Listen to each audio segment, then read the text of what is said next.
Welcome to our channel. Today we how to deploy content creation with Canva step by step clearly. First, open your web browser and navigate to Canva's website. Log into your Canva account or create a new account if you don't have one. Once you're logged in, you'll land on the Canva homepage. Look for the search bar at the top of the page to find templates. Type in the type of content you want to create, such as Instagram post or presentation. Browse through the available templates that suit you. Click on the template you like to open it in the design editor. The design editor provides a variety of customization options on the left side of the screen. You can change text by clicking on any text box and typing your desired content. To adjust font styles, size, and colors, use the text editing tools at the top.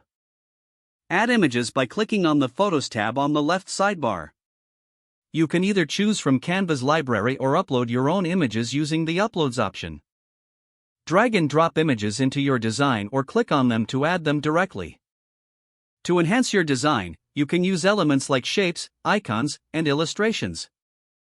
Access these by clicking on the Elements tab and searching for what you need.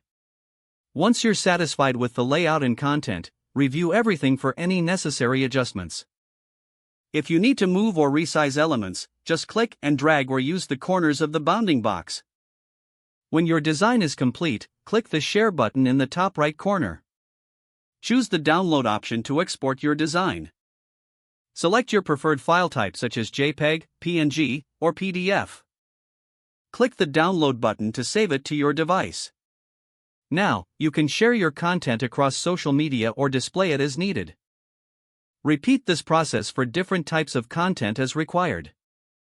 If the page does not load, refresh the browser or try again in a private or incognito window.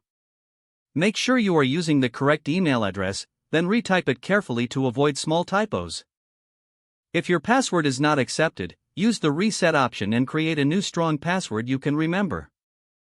Check your spam folder for verification or security emails, then complete any requested confirmation step. Enable two-factor authentication if available to improve account security and reduce unauthorized access risk. After signing in, review your profile details so your contact information and settings are accurate and current. Don't forget to like this video and subscribe to our channel for more step-by-step tech guides.